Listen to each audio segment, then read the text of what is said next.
Vamos a abrir las escrituras en el libro de Éxodo.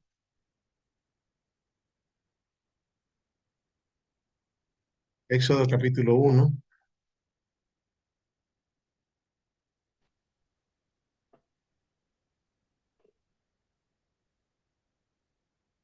Hoy nos toca estudiar la primera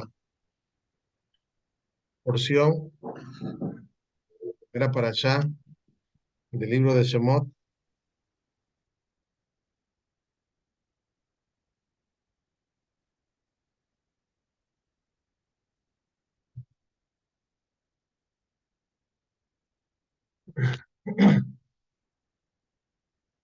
Y bueno, como siempre, las parashot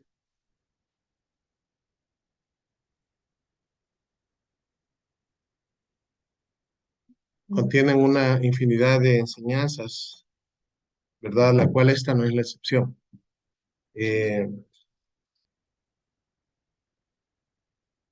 Vamos a comenzar leyendo en el,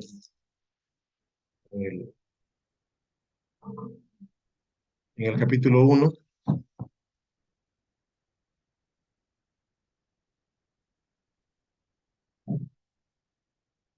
Esta parashá, bueno, prácticamente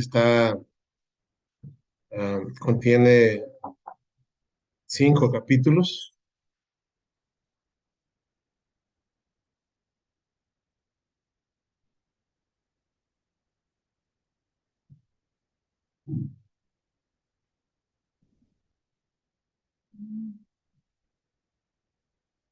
Ya que pues termina en el 6:1. O sea, es decir, tenemos una serie de enseñanzas, ¿verdad? Las escrituras nos hablan del momento en el cual Jacob entra con su familia a Egipto. Eh, Allá está Joseph. Eh, Luego pues se nos habla del nacimiento de Moisés. Ah, bueno, se habla también del tiempo en el cual Faraón está pues matando a los niños hebreos, varones. Y Moisés siendo ya grande, las escrituras nos dice que llegando a los 40 años de edad pasó un problemita por ahí y tuvo que huir hacia Egipto. Luego, pues, la porción de la Torá continúa con el llamamiento de Moisés. Es decir, no es que sea el único llamamiento, ya que de acuerdo a la palabra, Moisés ya había sido llamado la primera vez, ¿verdad? O sea, ya Moisés antes de irse a Madián, él sabía que el Eterno lo iba a utilizar para liberar a la nación hebrea, nuestro pueblo, pero bueno, pasó un incidente que todos conocemos, mata a un egipcio que estaba oprimiendo a un hebreo y después están dos hebreos riñendo y pues Moisés se da cuenta que tiene que salir, ¿verdad? Porque eso va a ir a oídos del faraón y realmente sí llegó a los oídos del faraón que había matado a un egipcio y él huía a Madián, ¿verdad? Estando allá se le aparece y la porción termina justamente eh, con Moisés y Aarón presentándose delante de Faraón, ¿verdad? Y bueno, ya la segunda parashá de Shemot ya comienza a hablar de las primeras plagas que cayeron sobre la nación egipcia, sobre Egipto. Así que vamos a leer un poquito del capítulo 1, ¿verdad? Y vamos a leer del verso 1. Vamos a ver. A ver, me gustaría que leyéramos quizás entre todos el capítulo 1. Yo voy a leer 3 pasajes y me gustaría que ustedes me ayudaran leyendo 3 pasajes. Lo voy a dejar ahorita opcional, aunque pues si yo termino los tres pasajes y nadie comienza a leer, voy a decir quién, para que así entre todos podamos leerlo y pues podamos participar de la lectura de la palabra. Así que voy a leer yo los primeros tres pasajes y después de ello, mejor voy a asignar, porque mejor así no, ¿cómo decir? Creo que es mejor. Mi hermano Alonso, nuestro amado hermano Alonso, le voy a pedir que lea los otros. Yo voy a leer tres pasajes, o sea, es decir, del 1 al 3. Después, mi hermano Alonso, que lea los otros tres, es decir, del capítulo 4, el 5 y el 6. 4, 5 y 6 para nuestro amado hermano Alonso. Para nuestro amado hermano Orlando, del 7 al 9, 7, 8 y 9. Y del 10, 10, 11 y 12 para nuestro amado hermano Juan Pablo. 10, 11 y 12, acuérdense, porque después yo no me acuerdo. Eso. Ok, 10, 11 y 12. Después 13, 14 y 15. Le voy a pedir a mi esposa que los lea. 13, 14 y 15. Luego el 16, el 17 y el 18. Le voy a pedir a nuestra amada hermana Eliana, hasta Chile. Nuestra amada hermana Eliana, el 16, el 17 y el 18. Y terminamos con el 19, 20, 21 y 22. Le voy a pedir a nuestra amada hermana Oriana si nos hace el favor de leerlo. Y así leemos entre todos el primer capítulo del libro de Shemot. Así que voy a comenzar yo. Dice así: estos son los nombres de los hijos de Israel que entraron a Egipto con Jacob. Cada uno entró con su familia. Rubén, Simeón, Leví, Judá, Isachar, Zebulón y Benjamín, Dan, Neftalí, Gad y Asher. Todas las personas que le nacieron a Jacob fueron 70 y Yosef estaba en Egipto.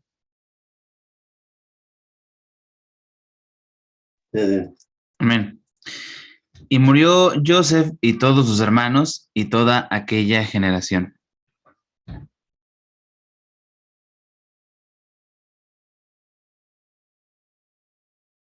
Sí, son tres pasajes cada uno, amado hermano Alonso.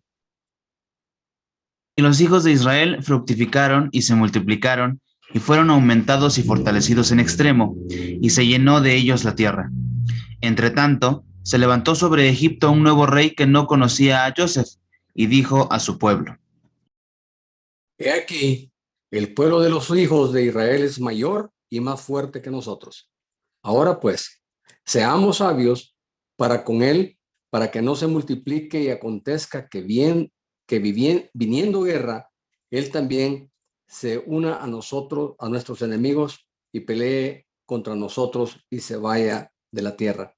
Entonces pusieron sobre ellos comisarios de tributos, los molestasen con sus cargas y edificaron para Faraón las ciudades de almacenaje, Pitón y Ramasés.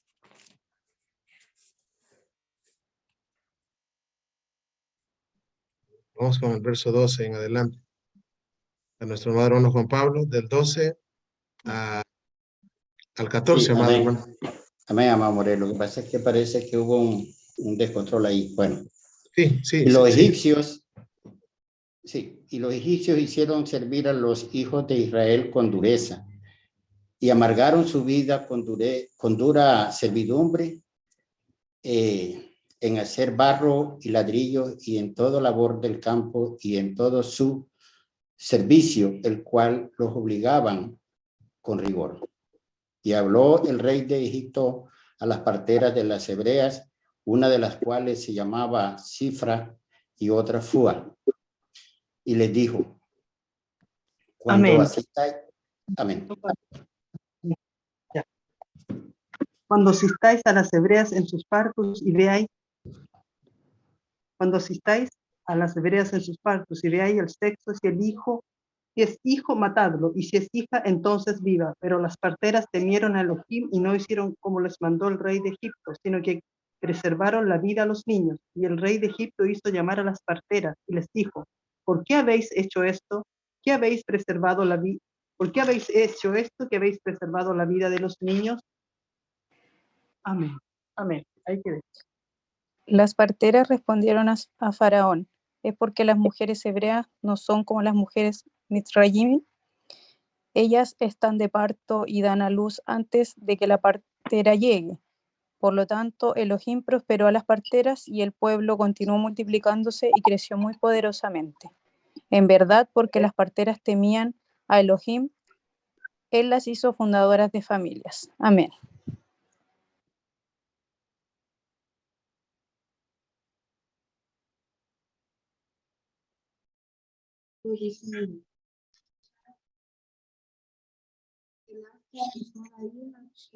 Amén, amén, amado More. Si quiere, continúo. Permítame, amado. Está bien, amado. Continúe, creo que el último. Amén. Entonces Faraón mandó a todo su pueblo diciendo: echad al río a todo hijo que nazca y a toda hija preservar la vida. Amén.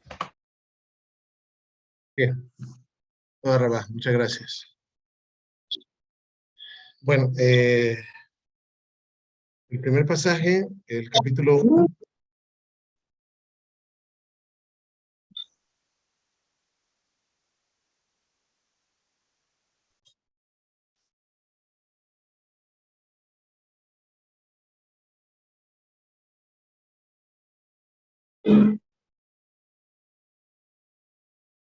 Ahora se paró, claro. Se paró. No, se paró.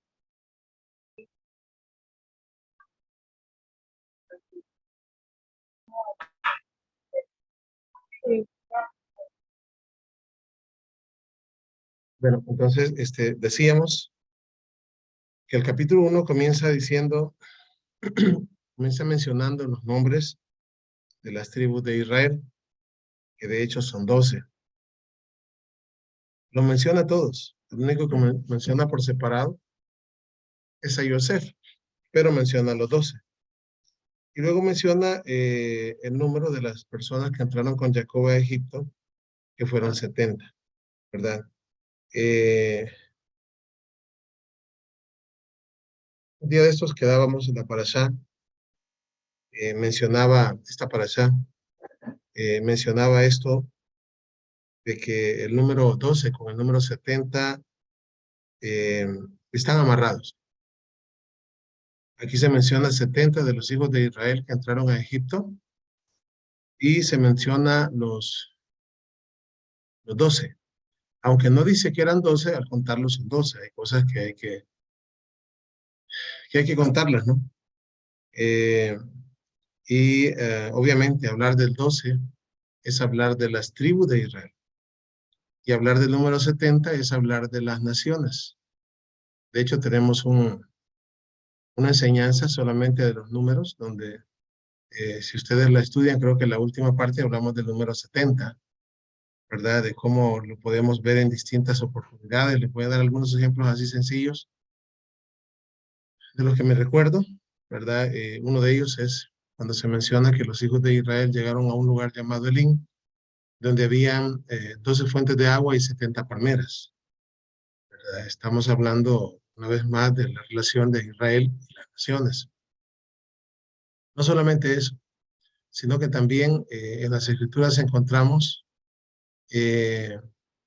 por ejemplo, el hecho de que hay una profecía llamada la profecía de las 70 semanas.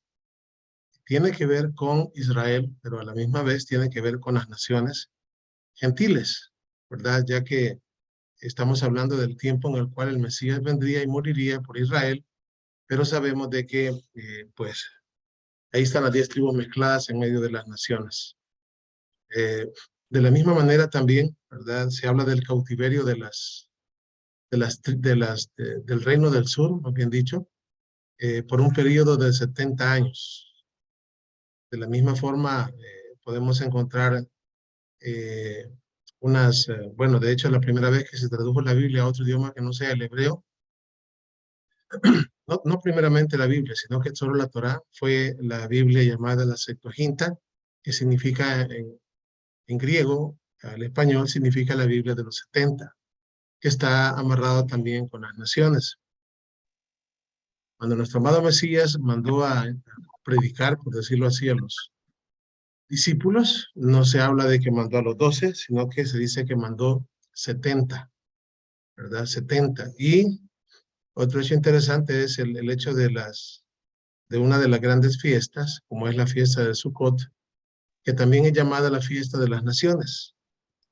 La fiesta de las naciones, donde en un periodo de 7 días se sacrificaban 70 toros. Entonces, cuando hablamos del número 70, estamos hablando de las naciones, y si ustedes ven, estamos hablando del número 7, ¿verdad? No de 7, sino de 70, pero ahí está el número 7. De hecho, nuestro amado Mesías en cierta oportunidad le preguntaron cuántas veces debo de perdonar a mi hermano, hasta 7, y él dijo no, hasta 70 veces 7. Y es debido a esto, ¿verdad? Que siempre se relaciona la parte del número 70 con las naciones, ¿verdad? Obviamente son cosas que vamos a encontrar en las escrituras, así como el número 12. El número 12 lo encontramos, y en cuántas partes no encontramos el número 12, ¿verdad? No solamente lo encontramos en el Tanakh, sino también en el Nuevo Testamento, en el Nuevo Pacto, en el Brit Hadashah, donde encontramos, por ejemplo, Jerusalén, que tiene 12 puertas, al Mesías que eligió a 12 discípulos, a una mujer que sanó de flujo de sangre que tenía 12 años, a una niña que resucitó de los muertos que tenía 12 años, esta mujer tenía 12 años, la primera que mencioné, pues de enfermedad, y la niña, la famosa frase Talita Kumi, tenía 12 años, ¿verdad? Lo mismo también cuando en el Tanakh, ¿verdad? Podemos encontrar que Josué, ¿verdad? Lleva 12 piedras según el número de los hijos de Israel a erigirlas en el altar. Luego también encontramos a Moisés también poniendo 12 piedras de acuerdo al número de los hijos de Israel. Eso está en Éxodo 24. Y también a Elías, cuando se enfrentó a los profetas de Baal, también encontramos las 12 piedras y también 12 cantaradas de agua, ¿verdad? Que fueron echadas sobre los bueyes partidos en pedazos. Y pues el Eterno responde, y los profetas de Baal, aquellos profetas que eran, si no me equivoco, 400, murieron, ¿verdad? A filo de espada por Israel, ¿verdad? Estando, en este caso, Elías. Yo creo que hay más, ¿verdad? Hay más, les acabo de mencionar nada más lo que se me vienen a la mente, pero pues hay más lugares donde se habla de las 12 tribus de Israel, ¿verdad? Algunas veces, pues, unidas, y otras veces de forma separada, ¿no? Como en el caso de Jeremías 31, que se habla de las 2 casas de Israel, Efraín y Judá, o sí, José, Judá, estamos hablando de 12 tribus, ¿verdad? Yo sé que hay más partes en el Tanakh, o sea, en el Antiguo Testamento como en el Nuevo, ¿verdad? Pero son las que le voy a mencionar. Un hecho interesante acá es de que cada uno de los hijos de Israel no iba solo. De hecho, Yosef también ya tenía su familia, ¿verdad? Así como ellos entraron con sus familias, también Yosef tenía su familia, ¿verdad? Tenía su esposa, tenía sus 2 hijos que le habían nacido en Egipto, Manasés y Efraín. Y pues cada uno de los hijos de Israel acá mencionados, el verso 1 dice que entró con su familia. De aquí podemos aprender la importancia que tiene para el Eterno la familia. La importancia que tiene para el Eterno que no solamente nosotros queramos nutrirnos o son nosotros avanzar y que no nos importe nuestra familia, Estoy hablando, bueno, sabemos que en el plano pues terrenal pues es algo normal, ¿no? Que inclusive las personas que no conocen al Eterno pues igual también se preocupan por sus familias en el plano físico, ¿verdad? Pero acá pues se nos agrega una cosa más y es el plano espiritual, ¿verdad? El hecho de preocuparse por nuestras familias en el plano espiritual. ¿Por qué? Porque en el plano físico lo que vamos a encontrar es, pues sí, decir, sosteniendo a nuestra familia, dándoles alimentos, qué sé yo, protegiéndoles de alguna u otra manera. Pero cuando hablamos del plano espiritual, que es la parte más importante, muchas veces esa parte se deja de lado. Y esa parte no se ve tan importante y es la más importante, ¿verdad? El hecho de vivir en santidad, no solamente nosotros, sino también querer, ¿verdad? Entrar a la Jabá no solos, sino con nuestra familia. En cierto momento me recuerdo que Josué, si no me equivoco, mencionaba la frase, él decía, ustedes pues al final ahí vean a quién sirvo, pero yo en mi casa serviremos al Eterno, ¿verdad? Una frase muy interesante, ya que pues hoy en día podemos tomarla y hablar de nosotros y nuestra familia, ¿verdad? Sin embargo, en el momento que se dijo, cuando él lo dijo, bueno, de hecho Josué no se sabe que se haya casado, ni tampoco se sabe que tuvo hijos. Entonces, ¿a cuál casa se refería, no? Bueno, la verdad que estamos hablando, tanto que podría hablar, cuando él dijo, yo y mi casa serviremos al Eterno, pues no solamente hablar de su casa, digamos físicamente él, sino que, es decir, de todos aquellos que quisieran, ¿verdad? Pues seguirle, todos aquellos que quisieran seguir sus pisadas y poder, como dijo nuestro amado Mesías en cierto momento, mi madre y mis hermanos son los que hacen la voluntad del Eterno. El verso 6 nos dice que toda aquella generación, y murió Yosef. Interesantemente, les digo interesantemente porque acabamos de mencionar a todas las tribus de Israel y el primero que muere es Yosef. Y uno se dice, ¿por qué no murió Simeón? ¿Por qué no murió Leví o cualquiera de las tribus de Israel? Sino que quien muere fue Yosef. Bueno, sabemos de que Yosef representa al reino del norte, ¿verdad? Y cuando hablamos del reino del norte, estamos hablando de las 10 tribus esparcidas en la diáspora, quienes, pues, van a morir primero. Antes, ¿verdad? Porque sabemos de que acá José simboliza más adelante, se va a hablar de José como, por ejemplo, la casa de José, el palo de José. En Ezequiel 37 se habla del palo de José que está en la mano de Efraín. Y también se habla de la casa de José o de la casa de Yosef. Y justamente al morir Yosef, dice el verso 7, y los hijos de Israel fructificaron y se multiplicaron y fueron aumentados y fortalecidos en extremo y de ellos se llenó la tierra.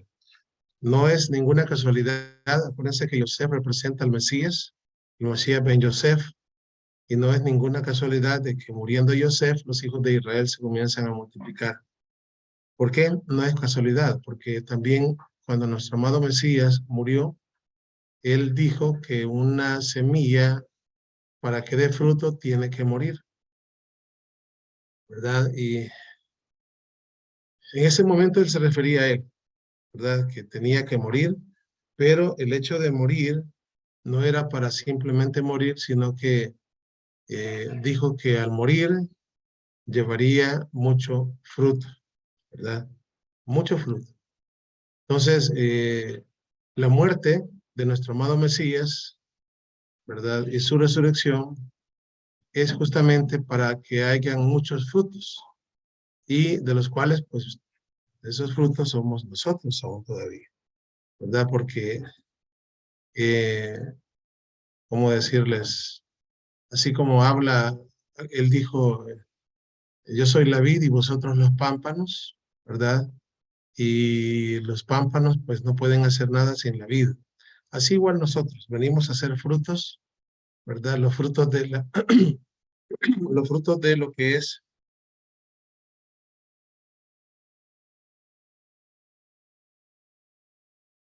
el sacrificio expiatorio del Mesías, desde la muerte hasta su resurrección,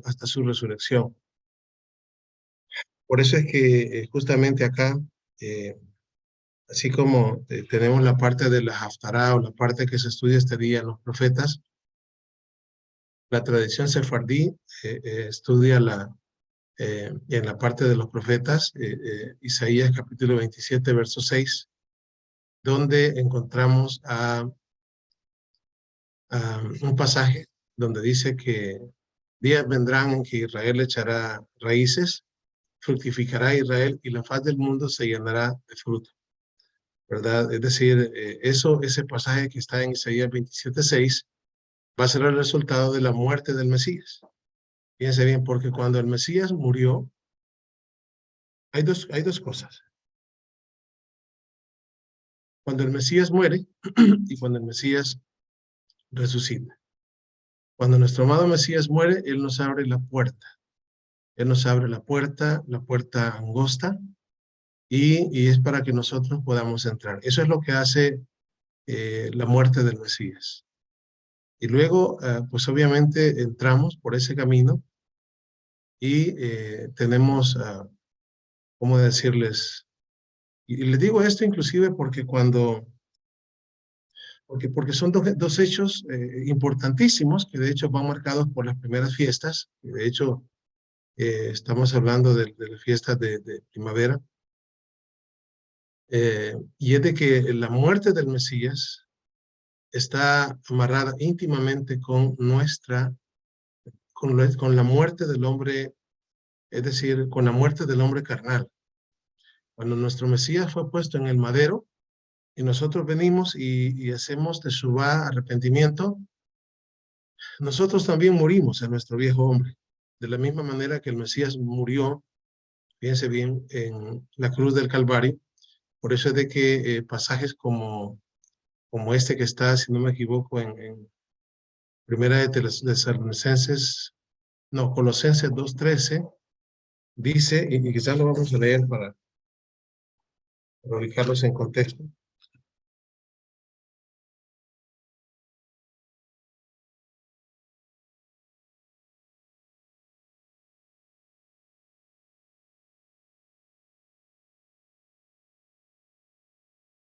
Judith, no sé si nos quieres hacer el favor de leerlo. Colosenses 2:13.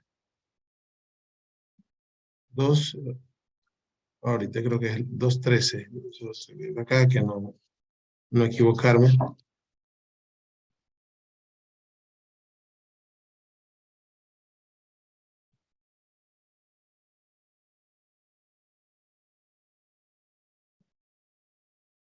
Vamos a ver, de hecho, se lo quiero cerciorarme si es ese.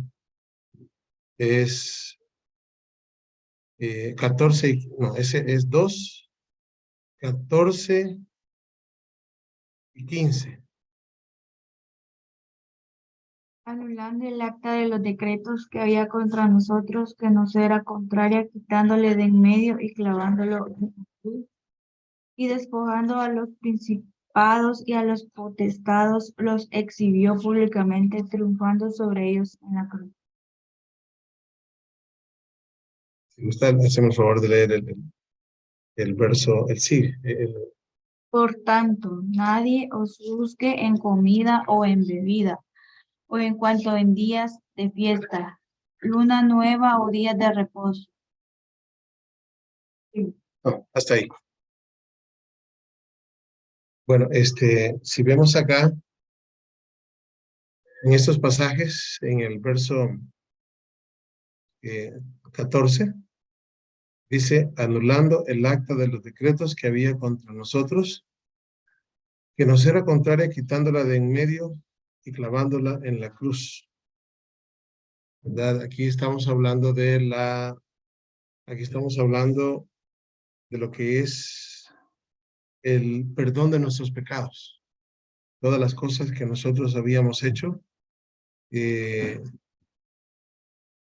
juntamente con el hombre de pecado. Fíjense bien, porque son dos cosas que son, o sea, no podemos nosotros, es decir, no podemos nosotros en este caso decir que somos odres viejos y lavados, porque o odres viejos, porque no.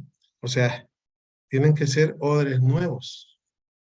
Entonces estamos hablando de un cambio, ¿verdad? Un cambio de razonamiento, un cambio de corazón, un cambio de mente. Estamos hablando de la muerte del viejo hombre y del nacimiento de un nuevo ser. Es decir, no de pecado, que ese murió en la cruz juntamente con nosotros. Por eso es que nuestro Mesías murió en la cruz y a la misma vez nosotros morimos con él. Razón por la cual el apóstol Pablo decía, con el Mesías estoy juntamente crucificado y ya no vivo yo, sino que Mesías vive en mí. Entonces, ¿qué es lo que sucedió? Pues todos, el hombre de pecado, el hombre carnal, juntamente con todos los pecados que habíamos cometido, quedó clavado. Es decir, quedó clavado en la cruz. Y se anuló el acta de los decretos, es decir, todo aquello que estaba en nuestra contra, ¿verdad? Para comenzar, el hombre carnal, ¿verdad? ¿Por qué el hombre carnal? Porque la palabra dice que estábamos destituidos de la gloria del Eterno y ya no teníamos ningún tipo de esperanza, como lo dice la palabra, que estábamos sin esperanza y sin Dios en el mundo, sin Elohim en el mundo. Más ahora en Yeshua HaMashiach, pues obviamente somos llamados a nacer de nuevo. Ya no carne, porque la palabra dice que lo que es nacido del Espíritu, Espíritu es, pero también tenemos que buscar las cosas de arriba, ya no las de abajo. Y dice el verso 15, y despojando a los principados y las potestades, los exhibió públicamente, triunfando sobre ellos en la cruz. Fíjense bien, despojando a los principados y potestades. ¿Despojándolos de qué? Justamente el Mesías nos arrebató de las garras de los demonios. Así de sencillo. El Mesías nos rescató de las garras de las potestades, de los principados, de los cuales el apóstol Pablo dice también que no tenemos lucha contra carne y sangre, sino contra principados, potestades, príncipes, huestes de maldad en los aires. Entonces, prácticamente al morir, el Mesías nos rescató. Es decir, así como cuando dos pueblos peleaban en la antigüedad, el ganador lo que hacía era tomar los despojos, ¿verdad? Los despojos son todo lo que aquel pueblo poseía. En este caso, nuestro amado Mesías, al ganar la batalla y ponerle el pie en la cabeza a la serpiente, dice que los exhibió públicamente, triunfando sobre ellos en la cruz. Oiga, el Mesías libró una batalla para que ahora usted y yo pudiésemos ser libres, pudiésemos nacer de nuevo, pudiésemos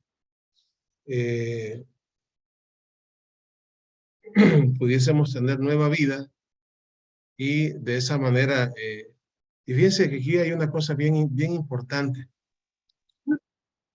muy importante para cada uno de nosotros, y es justamente el hecho de entender el capítulo, perdón, el verso 16, que de hecho es un capítulo, es un pasaje que hoy en día es de los menos entendidos, es decir, de los que no se comprenden en el cristianismo.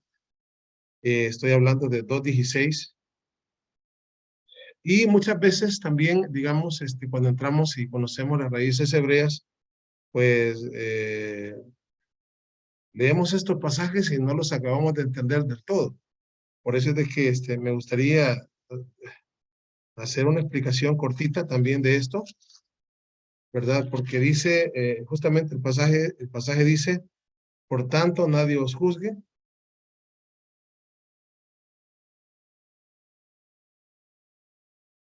Por tanto nadie os juzgue en comida o en bebida, o en cuanto a días de fiesta, luna nueva o días de Shabbat, lo cual es sombra de lo porvenir, pero el cuerpo es de Mashiach. Si nosotros nos damos cuenta, acá, la palabra por tanto es una palabra que une el verso 16 con el 15.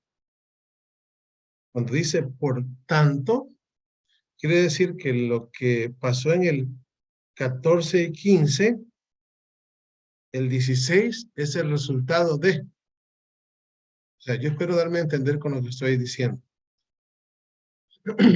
La palabra por tanto es como el amarre. Es decir, el amarre del 14 y 15, y luego 16 dice por tanto. Es decir, el Mesías anuló el acta de los decretos que había en contra de nosotros, los clavó en la cruz del Calvario, despojando a los principados y potestades, y los exhibió sobre ellos públicamente, dice, triunfando sobre ellos en la cruz. O sea, en otras palabras, nuestro amado Mesías, a ver qué está, acá.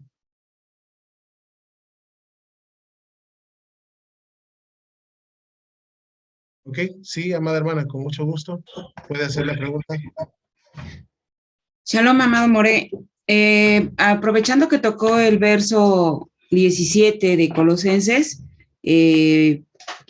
no sé si pudiese o tuviese una explicación, porque no hay congruencia en el texto, todo lo cual es sombra de lo que ha de venir, pero el cuerpo es de Mashiach. O sea, no hay hilación en las dos partes del verso.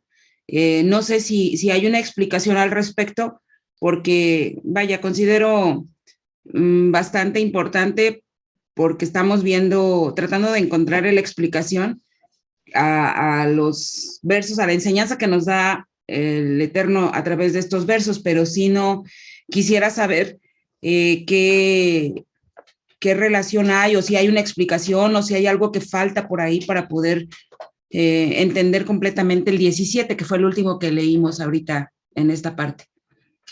¿Verdad? Amén. Amén. Sí, de hecho, voy a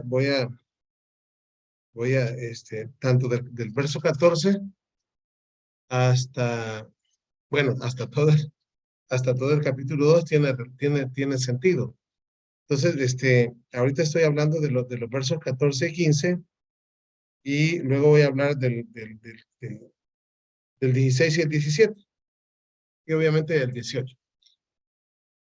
Entonces, para que vayamos comprendiendo esta parte, he comenzado con el 14, donde dice que el Mesías anuló el acta de los decretos que había en contra de nosotros, quitándola de en medio y clavándola en la cruz. Ya explicamos, ¿verdad?, de que nuestro amado Mesías anuló lo que había en contra de nosotros. Entonces, esa parte, así como hablamos de los pecados, fíjense bien, que quedaron, toda la lista de nuestros pecados anteriores quedaron clavados en la cruz, también quedó con ellos el hombre viejo. Es decir, que los pecados cometidos anteriormente están, ¿cómo decir?, con el viejo hombre están fusionados.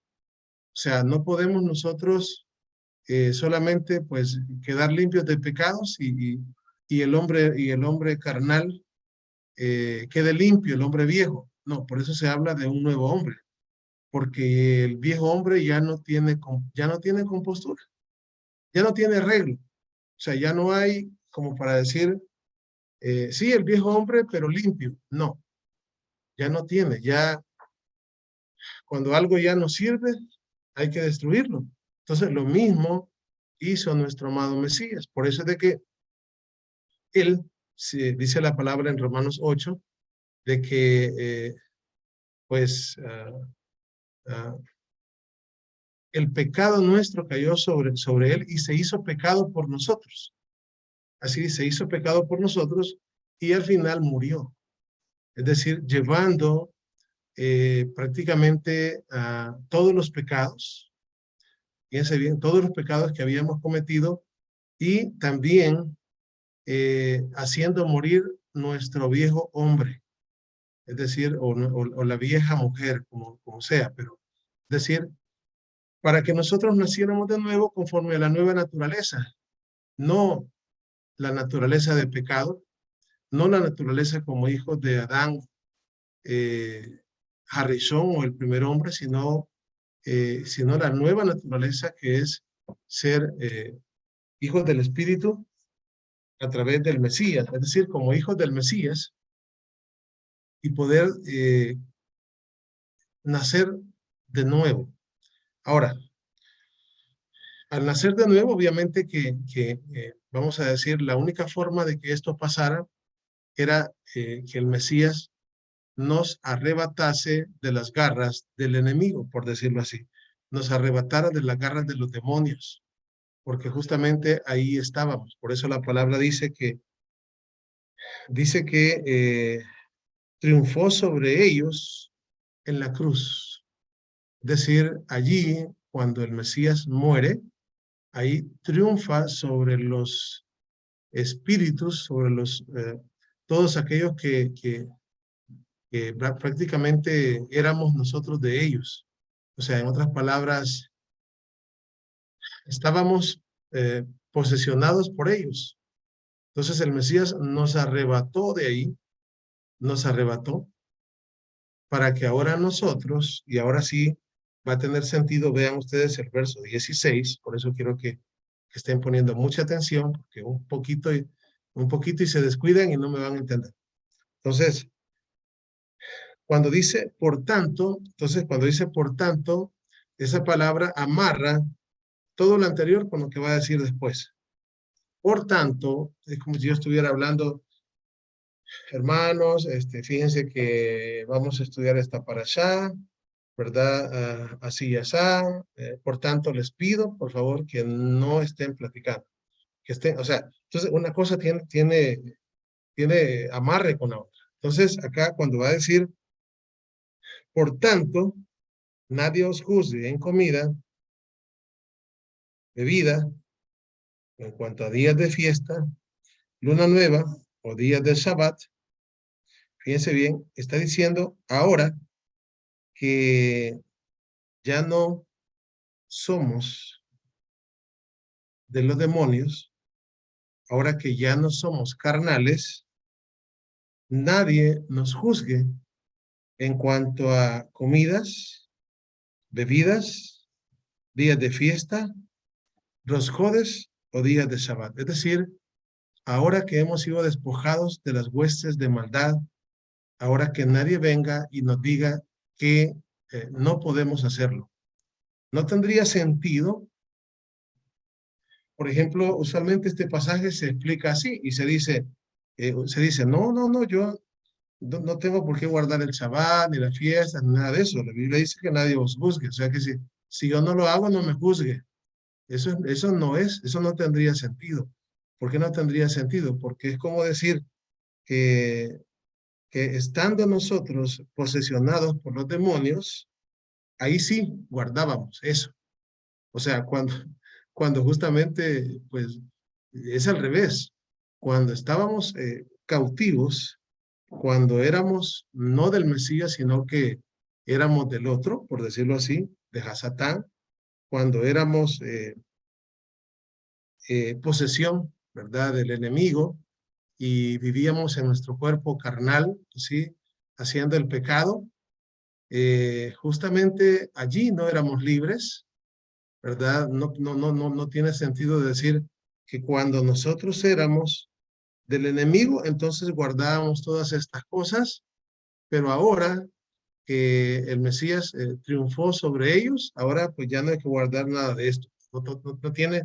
No tiene sentido. Por eso es que justamente el resultado de ser una nueva criatura, el resultado de que el Mesías perdonó nuestros pecados, el resultado del nacimiento del nuevo hombre, el resultado de que ahora ya no pertenecemos a los principados y a las potestades, porque el Mesías triunfó sobre ellos, es que ahora venimos y somos hijos del Eterno, obedeciendo y guardando sus mandamientos, sus preceptos, sus estatutos, que son la promesa en Ezequiel 11:19, lo he dicho muchas veces, Ezequiel 36, 27, 26 y 27, habla de la promesa del nuevo pacto. ¿Qué es lo que va a pasar con el nuevo pacto?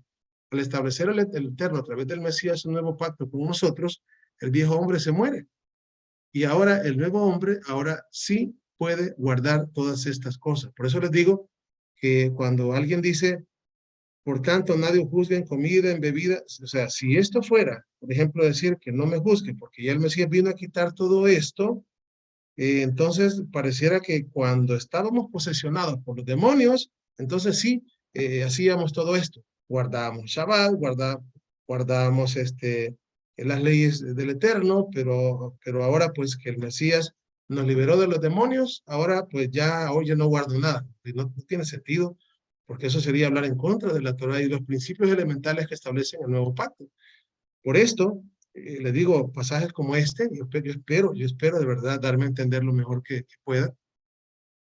Es mi objetivo y el último pasaje, o por lo menos el que citaba nuestra madre hermana Gabriela, cuando dice Pablo, por lo cual, dice, perdón,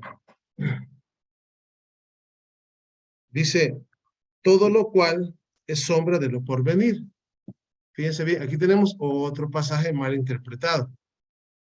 Porque se dice, no, es que como todo eso era sombra del Mesías, pero ya una vez venido el Mesías, ya se acabó la sombra y él es la realidad. Así que ya Shabbat ni nada de eso ya no, porque eso era sombra.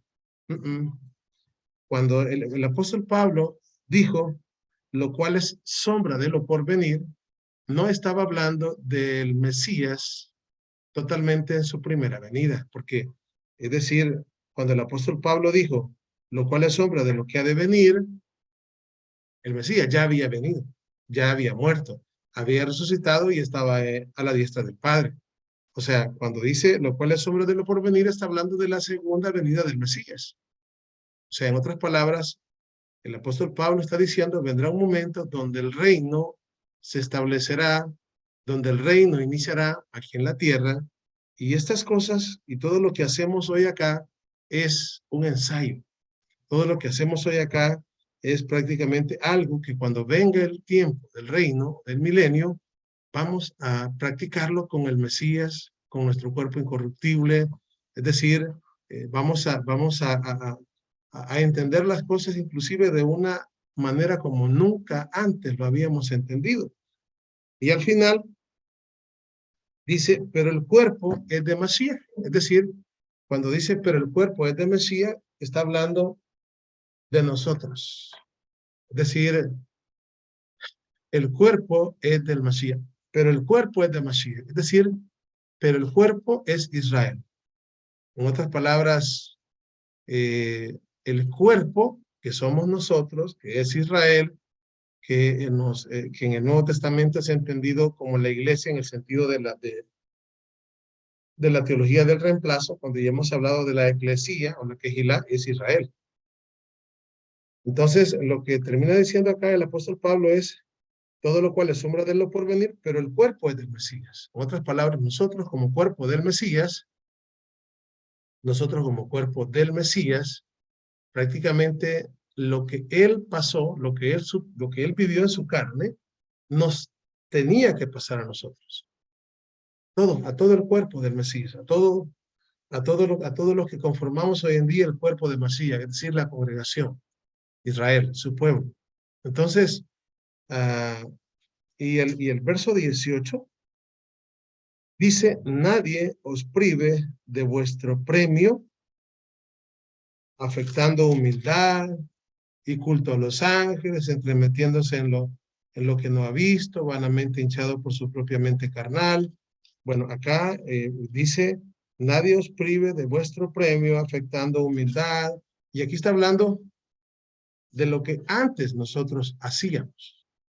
De lo que antes nosotros hacíamos. En otras palabras, cuando dice acá, nadie os prive de vuestro premio, ¿cuál es el premio? Bueno, no solamente, yo le doy la palabra, amados hermanos, ¿cuál es el premio que nosotros, o que el Mesías ganó para nosotros? Es justamente que recobráramos la Torah. Ese es el premio. El cuerpo que incorruptible todavía no lo tenemos, pero sí tenemos las arras del Espíritu. Es decir, tenemos al Mesías dentro de nosotros, tenemos el perdón de nuestros pecados, tenemos el nuevo hombre, es decir, el que ha nacido de nuevo, y las promesas del nuevo pacto, que obviamente las hemos estudiado a través de todo el Tanakh, ya que sin el Tanakh, estos textos, o sea, sin el Antiguo Testamento, estos textos no tendrían sentido. A ver, amada hermana, amada familia Gómez, tiene la palabra. Mire, yo creo que la pregunta también es en función a la traducción. Desde luego, creo que el pasuk tiene sentido, sin embargo, creo que la traducción hace que nos cueste trabajo de entender, a mí y también, desde luego, en lo personal, cuando dice, todo lo cual es sombra de lo que ha de venir, pero el cuerpo es de Cristo. Tal vez en otra traducción tenga un sentido, digamos, literario más comprensible, en el aspecto de, bueno, si es sombra, ¿cómo es? Bueno, de lo que ha de venir. ¿Esto está atrás? ¿Cómo es? Entonces, si pudiéramos hablar más amplio de qué es lo que quiere decir la palabra sombra y de lo por venir, o de lo que ha de venir, pero el cuerpo es de Mashiach. Toda la rama del modelo. Gracias, amado hermano. Sí, lo que sucede es que cuando hablamos de hay muchas traducciones y hay traducciones, obviamente, que nos acercan y hay traducciones que alejan al texto de lo que quiere decir. Pero digamos que, ¿cómo decir? Así como hay traducciones, otras de las ¿cómo se llama? De Reina Valera, o qué sé yo, traducciones como las peores traducciones en algunas cosas son las del lenguaje actual o las del lenguaje sencillo, porque lo que hacen es perder más al lector.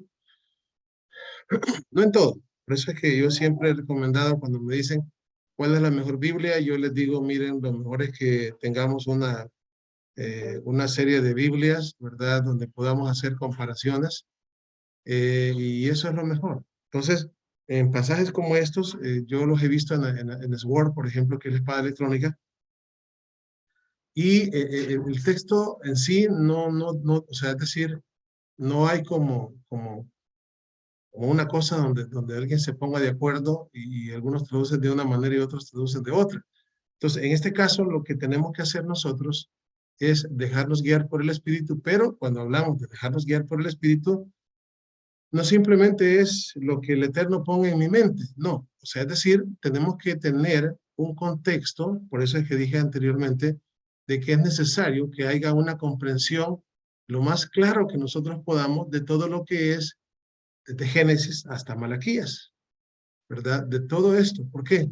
Porque ahí se encuentran las promesas del nuevo pacto, las promesas, la restauración de Israel. Se habla de cómo el Eterno establecería a través del Mesías un nuevo pacto. ¿Y cuáles son esas mejores promesas de las cuales habla Hebreo 8 y del mejor sacerdocio, etcétera? Entonces, cuando leemos la Escritura, aún puede ser esta Biblia, Reina Valera, porque es la Biblia que la mayoría de personas tienen. O sea, la Reina Valera es por lo menos en Hispanoamérica, la Reina Valera es la reina. Es la Biblia que todos usan. Es raro que alguien use una versión diferente. Es raro. Es decir, hablando de la mayoría, hay quienes pues obviamente usan otras como la Biblia de Jerusalén, pero por lo menos acá es muy común que en las iglesias y en todos los lugares usen una Biblia Reina Valera, y es necesario que nosotros con la Biblia Reina Valera podamos dar una explicación. Ahora, pues, si una persona, digamos, viene pues y dice, mire, quiero ver otras versiones, está bien, también vamos y leamos otras versiones, no hay problema. Entonces, pero conociendo el contexto de lo que estamos hablando, una sombra es algo que se hace, vamos a decirlo así, es como una sombra, hablando así cabal, una sombra. Una sombra, mi mano proyecta una sombra, pero esta es la realidad. O sea, mi mano, digamos, si yo pongo mi mano en una parte y hay luz, entonces obviamente mi mano es, en este caso, es la realidad, y luego viene la sombra, que es la que proyecta mi mano.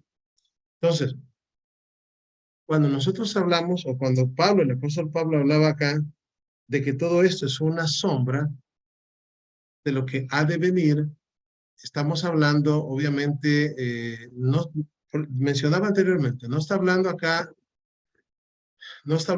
del Mesías en su primera venida. No está hablando del Mesías en su primera venida, sino que está hablando de la segunda venida del Mesías.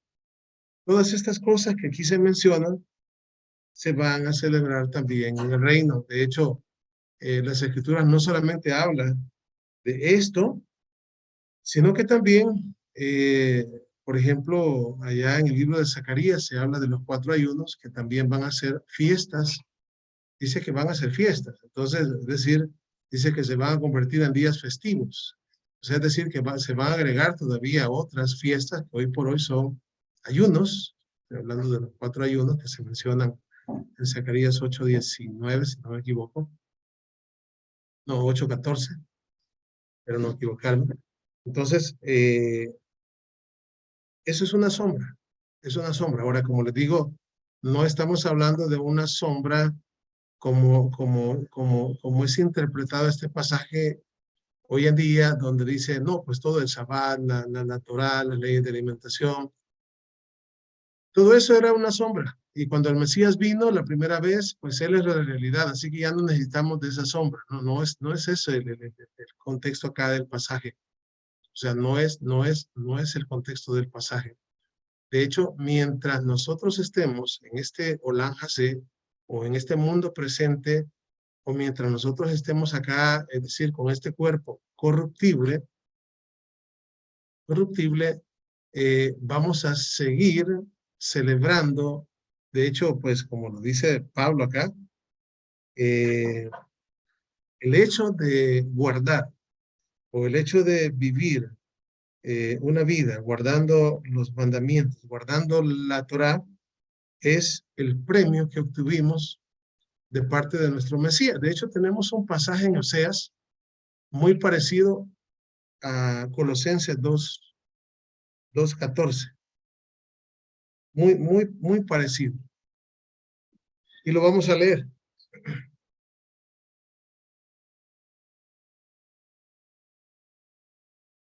Oseas 2:14. Ese pasaje se parece.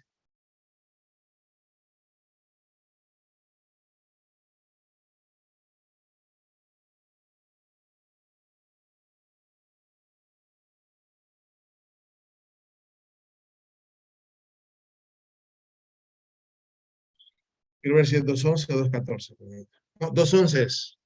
Oseas 2:11.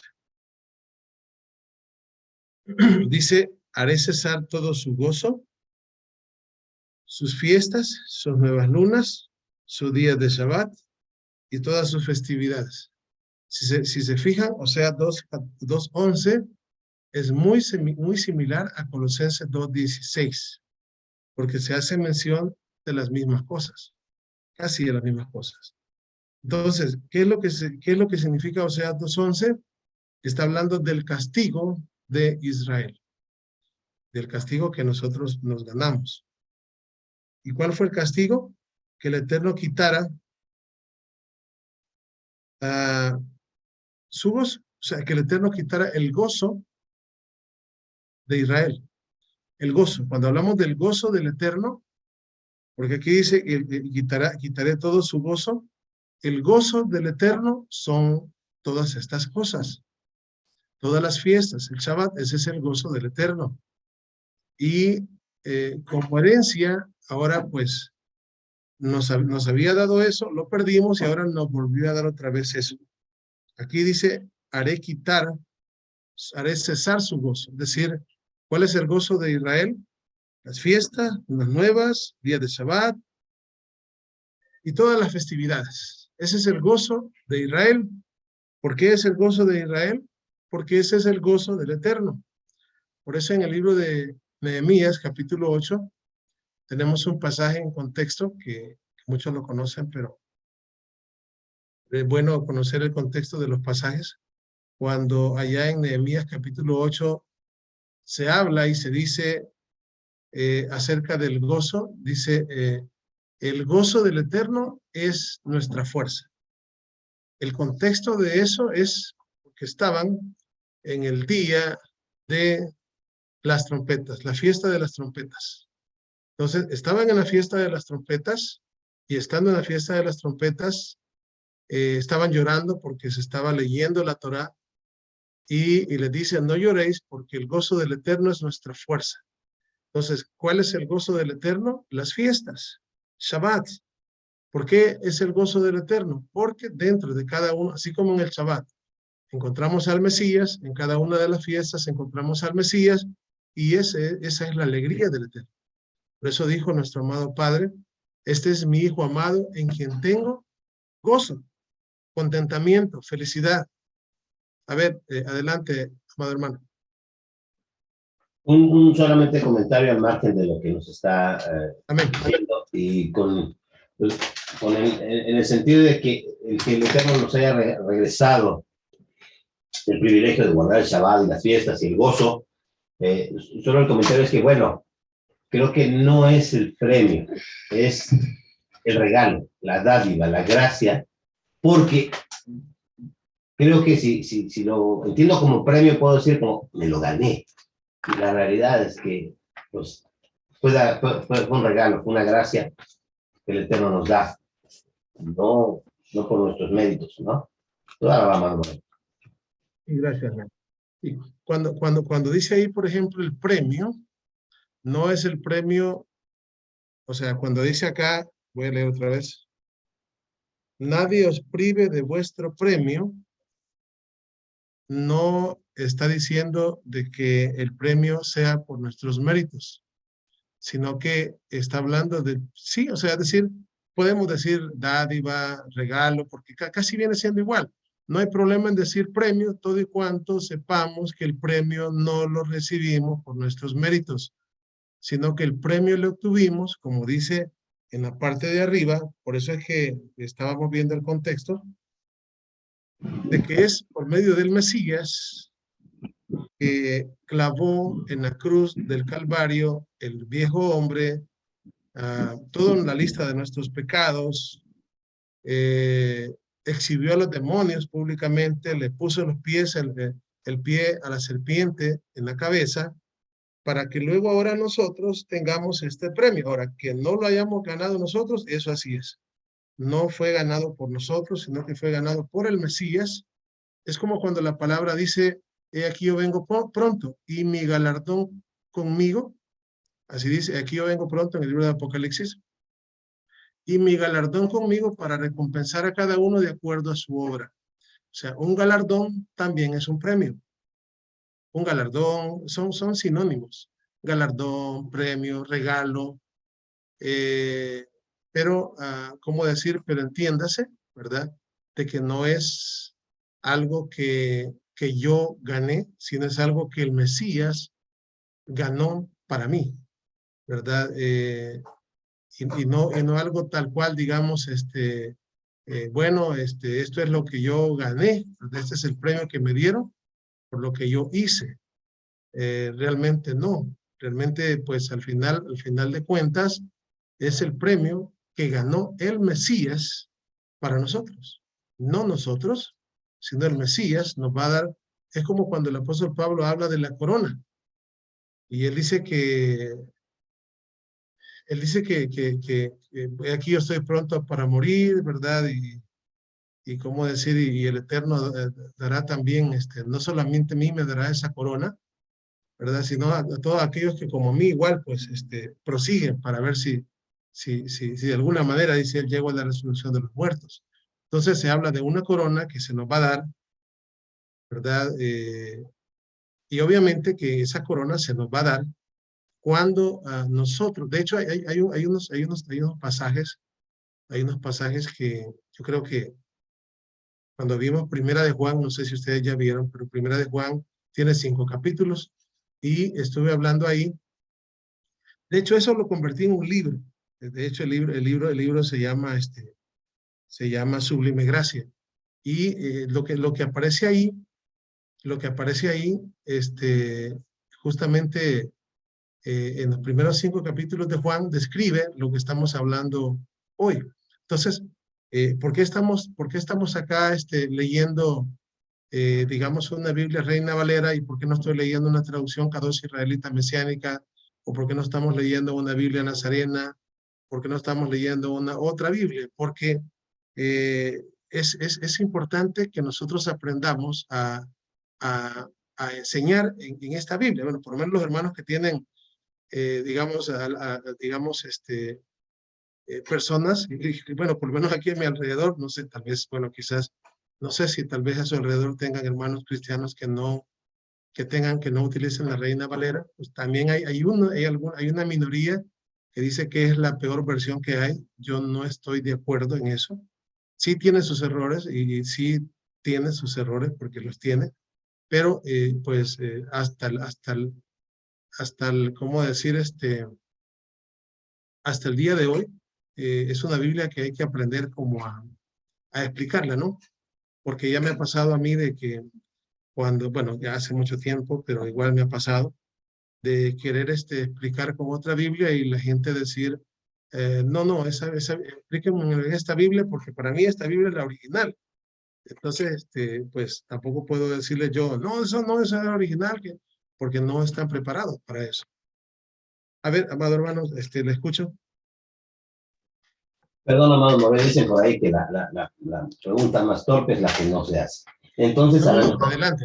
Yo estoy entendiendo mal el contexto, porque estoy, digamos que disociando los conceptos de lo que el Eterno nos da, que es el volver a guardar su Torah, y que nadie nos juzgue en cuanto a los días de reposo, etcétera, etcétera, etcétera, todo lo que nos dice, y diferente a lo que adelante dice, perdón, estoy buscando mi tabla, dice, nadie os prive de vuestro premio, afectando humildad y culto a los ángeles, entremetiéndose en lo que no han visto, vanamente hinchado por su propia mente carnal.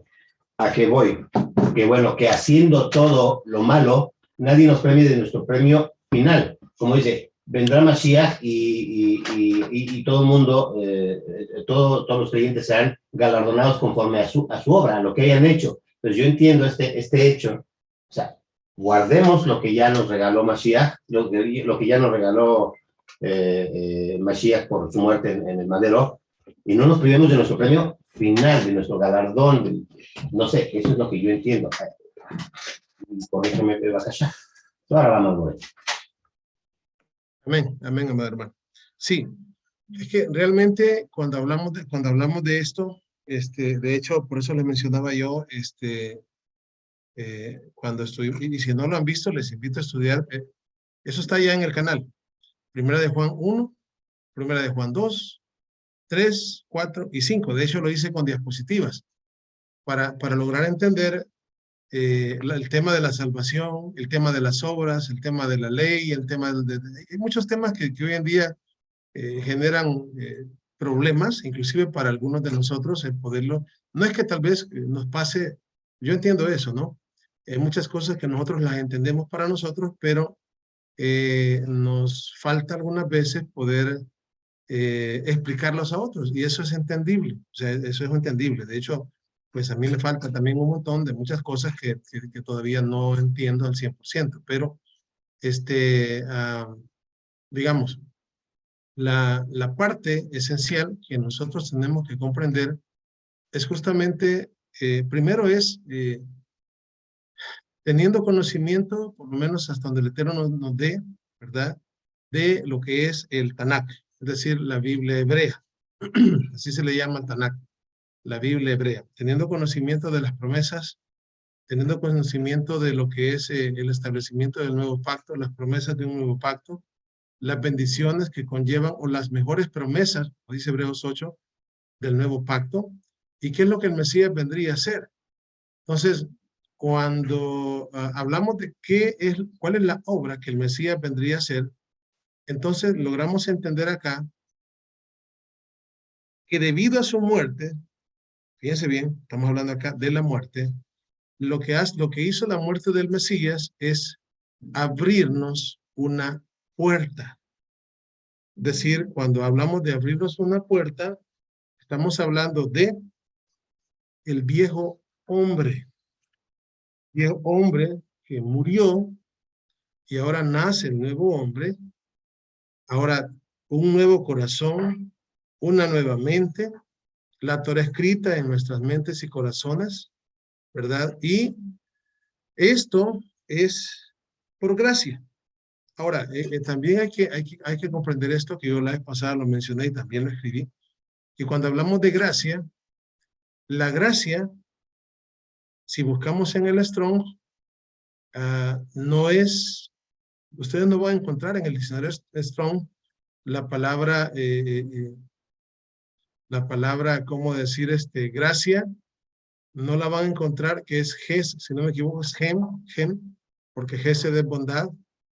No van a encontrar la palabra gracia como un regalo inmerecido. O sea, en el Strong no lo van a hacer. Ustedes buscan en el Strong, no va a decir ahí gracia algo inmerecido, que es lo que usualmente se dice, que gracia es un regalo inmerecido, sino que van a encontrar, y cada uno de ustedes, bueno, vean lo que dice el Strong, a lo que habla de gracia, y lo que habla de gracia es justamente algo merecido.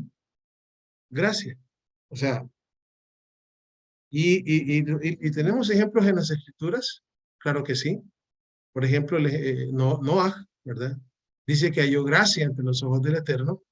Entonces, pero esa gracia que halló ante los ojos del Eterno no es inmerecida, porque Noah no era como los demás, era diferente. Entonces, ¿qué hizo que hallara gracia? Que era diferente. O sea, no era como las demás personas. Cuando José, por ejemplo, dice que halló gracia ante el carcelero, no es que Yosef era igual como los demás, era diferente. Y esa actitud, esa forma de ser diferente hizo, o sea, en otras palabras, le cayó bien, pues, eso, le cayó bien, hizo caer en gracia. Entonces, esa gracia no es inmerecida, sino que es merecida. Entonces, ahora, cuando hablamos de las Escrituras, tanto en el Antiguo, en el Tanakh, encontramos gracia merecida, como estos ejemplos que les estoy dando, y hay más. Moisés le dijo al Eterno, ahora sí he hallado gracia ante tus ojos, y le dijo ahí, ¿verdad?, con lo que le estaba pidiendo. O sea, sí he hallado gracia ante tus ojos, o sea, como decir, si lo que has visto en mí, pues realmente te ha agradado, y ahí le dice, le pide, entonces es una gracia merecida. Pero en el Antiguo, en el Tanakh, también encontramos la otra gracia, por eso de ahí viene el concepto de gracia inmerecida, ¿verdad? Que de hecho estamos hablando, el ejemplo más, quizás el mejor ejemplo es Israel, cómo el Eterno sacó a Israel de Egipto. No podían, ¿qué podían hacer ahí en Egipto para agradar al Eterno si eran esclavos, inclusive idólatras, así lo dicen los profetas? Entonces, ¿por qué lo sacó el Eterno? Ahí sí, ahí vemos gracia inmerecida, que justamente no por ser ellos mejores, no por ser ellos que guardaran lo que el Eterno quería, sino por las promesas hechas a nuestros padres, en este caso Abraham, Isaac y Jacob. Fíjense, por las promesas hechas a nuestros padres, el Eterno lo que hizo fue cumplir lo que les prometió. Entonces los sacó sin que ellos hicieran nada. Entonces algo muy similar pasó con nuestras vidas. ¿Qué pasó con nuestras vidas? Que bueno, que estando nosotros muertos en delitos y pecados, ¿y qué cosa puede hacer un muerto? Nada. ¿Qué cosa puede hacer un muerto para poder agradar al Eterno? Nada, porque está muerto. Entonces, nos dio vida juntamente con Él. Y dice, y por gracia sois salvos. Ahí está hablando de esa gracia inmerecida. Fíjense bien, pero tenemos que comprender que una vez recibimos esa gracia inmerecida y es donde la puerta se abrió, la puerta angosta, luego nos espera un camino. Y ahí por eso estoy hablando de la muerte del Mesías, así como estamos hablando ya de la muerte de Yosef. Ese es el contexto, que dice que a la muerte de Yosef los hijos de Israel se multiplicaron. Entonces estamos hablando que la muerte del Mesías trajo mucho fruto, porque eso es lo que él dijo acerca de nosotros, acerca de todos nosotros, y está escrito así, tanto en Isaías 53, como en otros pasajes del Brit Hadashah, donde se habla que la muerte del Mesías iba a producir mucho fruto. De hecho, hay un momento donde se acercan unos griegos a preguntarle a nuestro amado Mesías y le dice,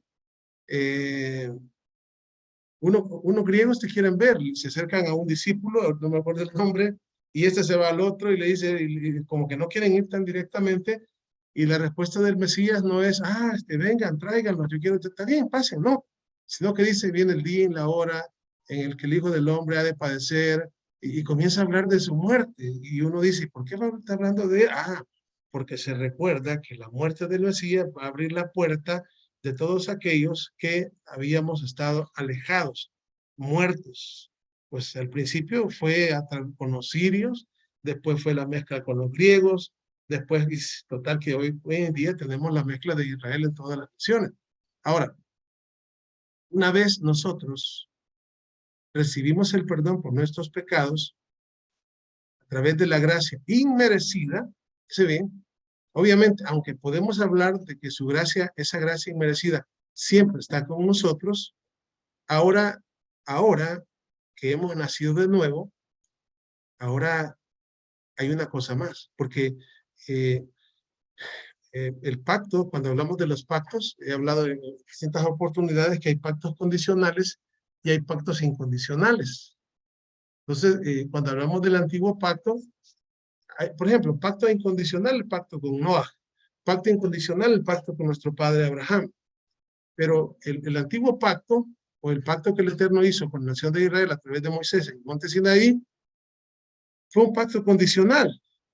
Ahora, cuando hablamos del nuevo pacto, o cuando se habla en bienes días en los cuales haré un pacto eterno que nunca se ponga en el olvido, entonces alguien llega a pensar, bueno, entonces este nuevo pacto ahora es incondicional. Pues este pacto es condicional. Es condicional, pero con una gran diferencia, fíjense bien, al primer pacto condicional.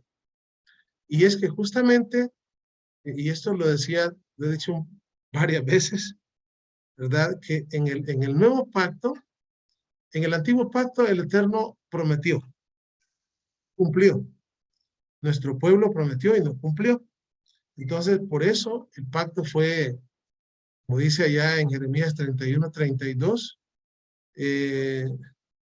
vuestros padres anularon el pacto, es decir, fallaron en el pacto.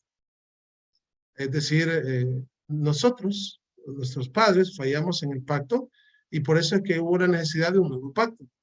Pero en el nuevo pacto la diferencia es que el Eterno va a cumplir la parte que Él ha prometido, y no solo eso, sino que también nos va a ayudar a cumplir la parte nuestra. Ese es el punto. Y esa es una cosa increíble. ¿Verdad? ¿Por qué? Porque el Espíritu del Mesías iba a venir y ya está sobre nuestras vidas y es el que nos hace prácticamente vivir una vida con alegría, una vida con gozo, una vida en lo cual, pues, lo que en algún momento era para nosotros una cosa difícil, ahora se ha convertido en un deleite.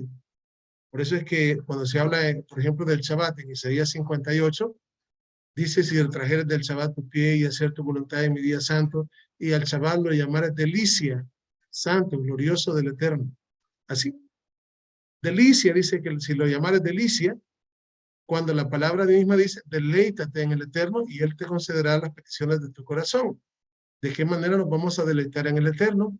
Guardando sus mandamientos. Pero ¿cómo yo puedo hacer para deleitarme en el Eterno? Bueno, pues esa es la buena nueva, o esa es la buena noticia, o ese es el Evangelio, que el Mesías vendría, el viejo hombre moriría, entraría en nosotros su espíritu, y ahora prácticamente, como dijo, esto lo dijo Juan, y está en los estudios que les acabo de mencionar, ¿qué es lo que nosotros tenemos que hacer? ¿Tenemos que buscar la justicia? Sí. De hecho, cuando hablamos de justicia, la definición de justicia no es necesario irnos a un diccionario español para saber qué es justicia. Para saber qué es justicia, simplemente vayámonos a la Torá.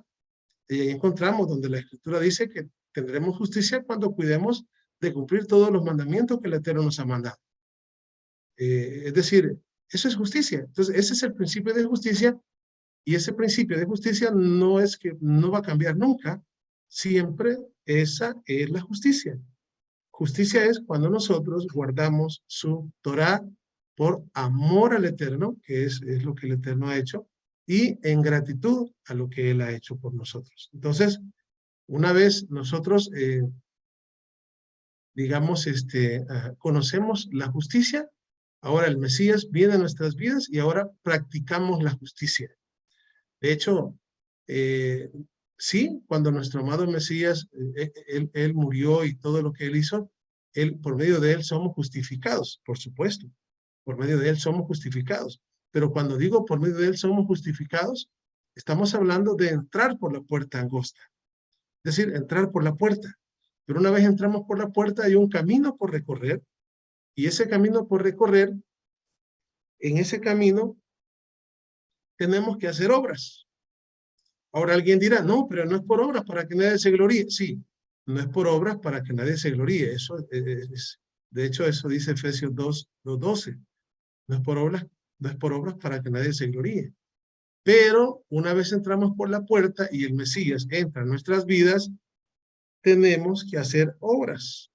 Esas obras dignas de arrepentimiento, esas obras hechas por amor al Eterno, esas obras hechas porque le amamos, y ese es el regalo y ese es el premio que recibimos no por nosotros. Es decir, no es el premio que nosotros recibiéramos porque nosotros hicimos algo, sino que el Mesías lo que hizo fue obtener el premio, el galardón, el premio y el galardón. ¿Por qué? Por lo que Él hizo, por lo que dice allá en el libro de Isaías 53, que es mi siervo, dice, por su conocimiento justificará a muchos. Es decir, lo que Él conocía de la Torá lo aplicó, vivió una vida en santidad y alcanzó su justicia para nosotros. ¿Para qué? Para declararnos justos, pero una vez declarados justos, así como aquella mujer que estaba, que la habían, que la llevaban para apedrearla, el Mesías prácticamente la declaró justa, que le dijo, ni yo te condeno, así le dijo. Y la mujer, o sea, yo creo que esa parte es la parte más, una de las partes en la Biblia que más nos simboliza a nosotros. ¿Por qué? Porque ¿qué se merecía de acuerdo a la justicia que se hiciera con esa mujer? Si la habían hallado en el hecho del adulterio. La muerte. ¿Qué merecíamos nosotros? La muerte. ¿Pero qué hizo Yeshua? Si alguno está libre de pecado, que tira la primera piedra. Y nadie la tiró. Todos botaron sus piedras y se fueron. El único que estaba libre de pecado y hubiera podido tirarle todas las piedras era él, porque él estaba libre de pecado. Pero lo único que le dijo a la mujer es, ni yo te condeno. Entonces, ¿qué estamos encontrando ahí? Esa es gracia.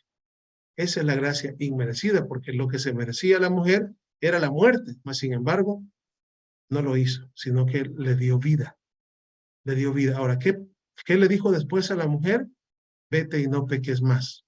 En otras palabras, una vez nosotros hemos sido justificados por nuestro Mesías, no significa de que ahora pues yo ya no tenga que hacer nada porque yo, pues no, yo confío en Yeshua y pues lo que Él lo hizo, que yo no lo haga. No, sino que ahora que nosotros hemos sido justificados por medio de nuestro Mesías, ahora nosotros tenemos que, es decir, lo que antes no teníamos, y por eso dice la palabra en la carta a los Romanos, dice que la ley, hablando de la Torá, dice que es espiritual y yo soy carnal vendido al pecado.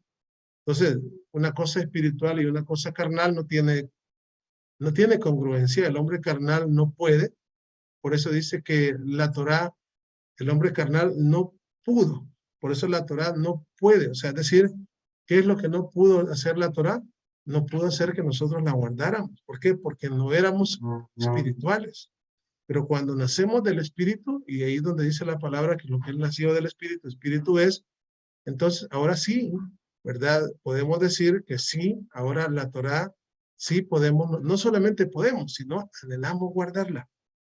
Y ahí es cuando vemos el Espíritu del Mesías en nuestras vidas, cuando ahora no es una cosa, la Torá no es carga para nosotros. Guardar Shabbat no es carga para nosotros. Guardar las fiestas no es carga, al contrario, es un deleite hacerlo. Esperamos cuando se llegan las fiestas, las hacemos con mucha alegría, con mucho gozo. No es una cosa que digamos, ay, que tener que hacer esto, pero ni modo, hay que hacerlo, porque si no, no me salvo. No es por eso. De hecho, recibimos la salvación, recibimos el regalo, no por nuestros méritos, y ahora somos llamados a ser justos. Porque la palabra dice que el justo por la fe vivirá. ¿Y cómo se obtiene la justicia? Bueno, dice la palabra que el que es nacido del Mesías, dice que todo aquel que ha nacido del Mesías hace justicia como él es justo. También dice en el libro de Juan, 1 de Juan, no os engañéis. ¿Verdad? El que hace justicia es justo, como él es justo. Entonces no podemos nosotros venir y decir, es como él es justo y yo ya no. De hecho, cuando hablamos del pasaje, el justo por la fe vivirá, dicho en Habacuc, también, en el libro de Romanos, en la carta a los Romanos, 1:17 de Romanos y Habacuc 2:4, habla del justo por la fe vivirá. El concepto es el mismo. Quien dijo esas palabras fue un profeta hebreo que guardaba la Torá. Él dijo que el justo por la fe vivirá. Cuando Pablo dijo la expresión, la citó del mismo profeta Habacuc. Y justamente está hablando de que el justo vivirá por medio de la fe. O sea, en otras palabras, ¿quién es un justo? Una persona que ha sido, en este caso ya nosotros, una persona que ha sido justificada, fíjense bien, sin méritos. Ese es el principio. Por eso el Mesías nos justificó. De hecho, dice que en la circuncisión del Mesías fuimos nosotros circuncidados. Estamos hablando de la circuncisión hecha no con manos en la carne. ¿Por qué? Porque necesitábamos primeramente corazones circuncisos para que luego después pudiésemos también, a todos los que somos varones, hacer la circuncisión física. No es a través de la circuncisión física que nosotros entramos a formar parte de Israel, sino que es a través de la circuncisión del corazón.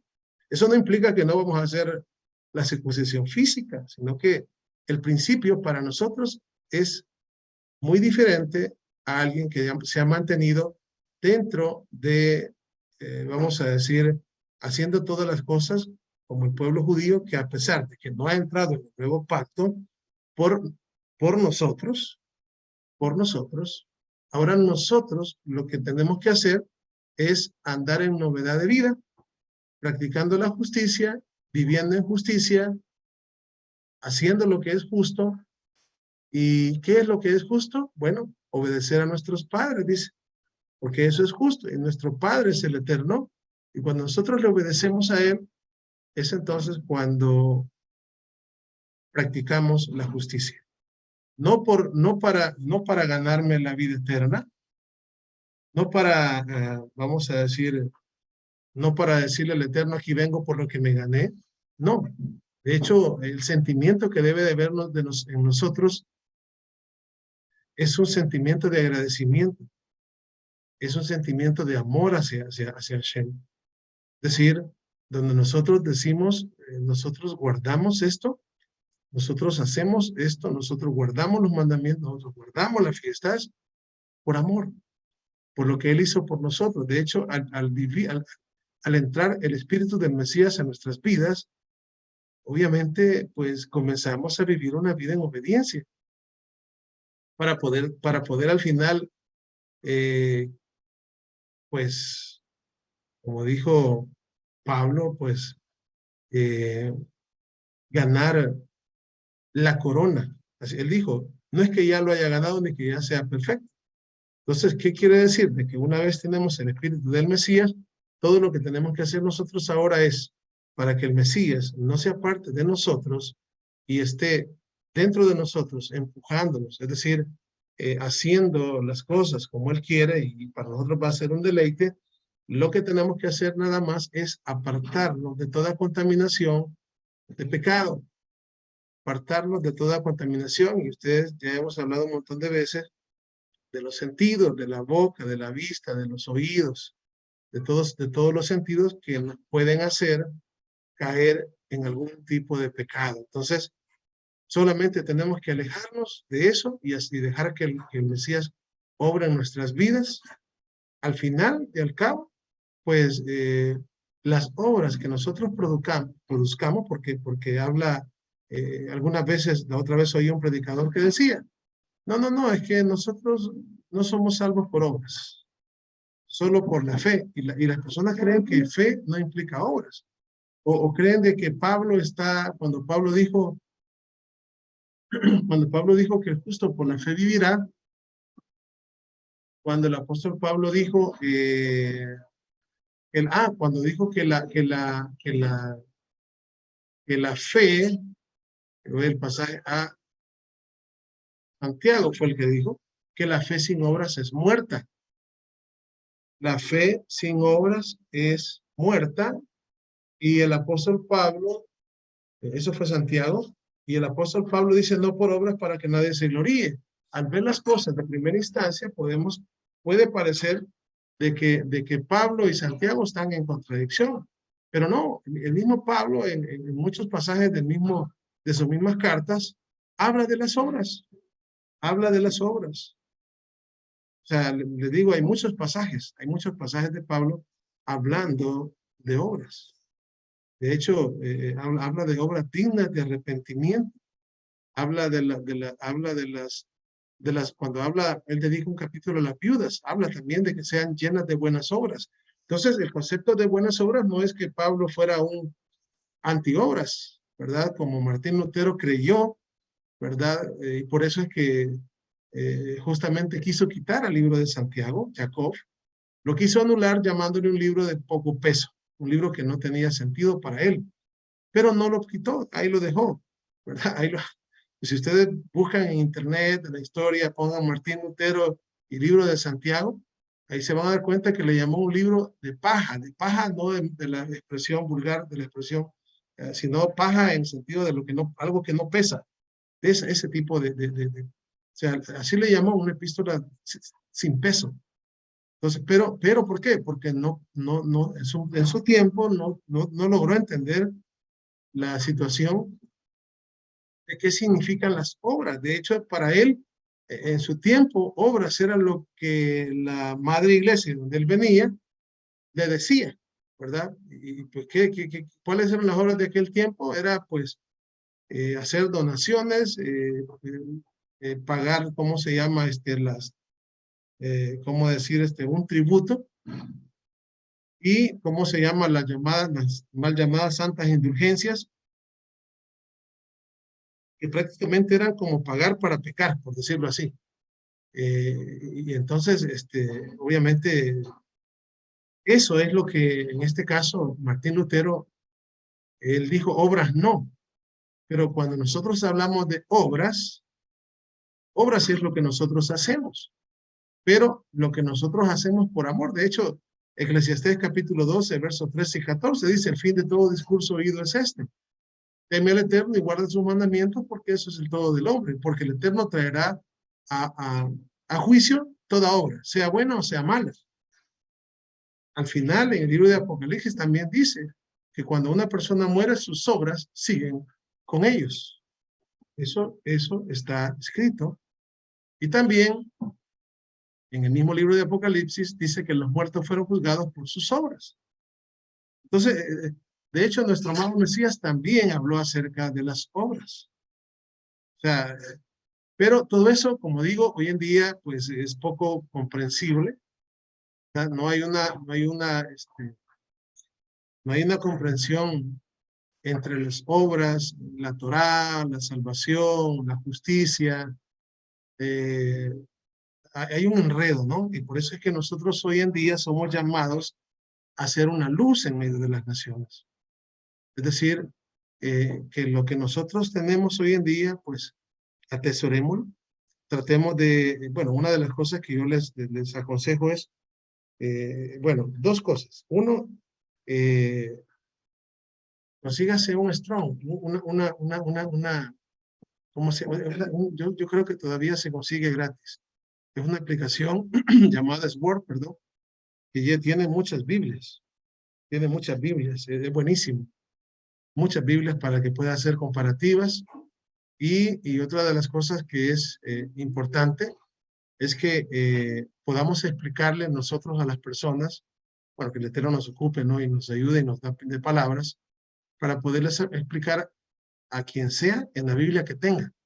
Si ustedes ven que alguien tiene una Biblia y esa Biblia es una Biblia de las Américas, pues agarre la Biblia y con esa Biblia enseñen. Porque hay quienes están apegados a ciertas Biblias. Yo les he dicho, yo conozco personas que dicen que la Reina Valera es la Biblia original, así. Aunque usted le trate de decir que es en hebreo y todo el original, no, esta es la original y no se le puede quitar ni poner y así dice aquí, aquí dice Jehová, aquí dice Jesús, aquí dice aquí, no le podemos quitar ni poner. Entonces, tenemos que tener la sabiduría inclusive para acercarnos a las personas y como dijo el apóstol Pablo, pues le hago a los goyín, a los gentiles, como si yo no tuviera ley, y a los judíos también, como si yo no tuviese la Torá. Aunque él estaba hablando, los gentiles no tenían ley de ninguna, y en el caso del pueblo judío, pues estaba todavía sin creer en el Mesías, es decir, todavía no estaba en la Torá del Mesías, que es ya la Torá del Nuevo Pacto, y se hacía a unos y a otros para traerlos al conocimiento del Mesías y de la verdad. Entonces, vamos a seguir un momentito más.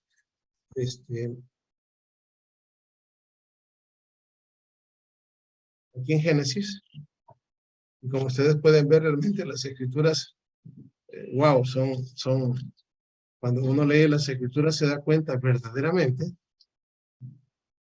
de que la Biblia no es un libro como cualquier otro, es el libro de los libros, es la palabra de Elohim que viene al conocimiento del hombre para mostrarle el camino de la vida, de la verdad, y no puede ser entendida, sí puede ser entendida fácilmente, pero cuando nosotros pedimos sabiduría de lo alto, pero para que esa sabiduría venga a nosotros también hay que tratar de vivir una vida en obediencia. No es solamente que, miren, si alguno está falto de sabiduría, pide al Eterno y siga haciendo las cosas como quiera. No va a venir la sabiduría de arriba, porque para que algo del Eterno venga hacia nuestras vidas, pues tenemos que ser obedientes, tenemos que vivir en santidad, porque las oraciones, si apartamos los oídos de la Torá, pues nuestras oraciones ahí en el techo se van a quedar y no van a llegar hacia donde nuestro Padre Eterno. Dice el verso 8. Entre tanto se levantó sobre Egipto un nuevo rey que no conocía a Yosef y dijo a su pueblo, he aquí el pueblo de los hijos de Israel es mayor y más fuerte que nosotros. Ahora pues, seamos sabios.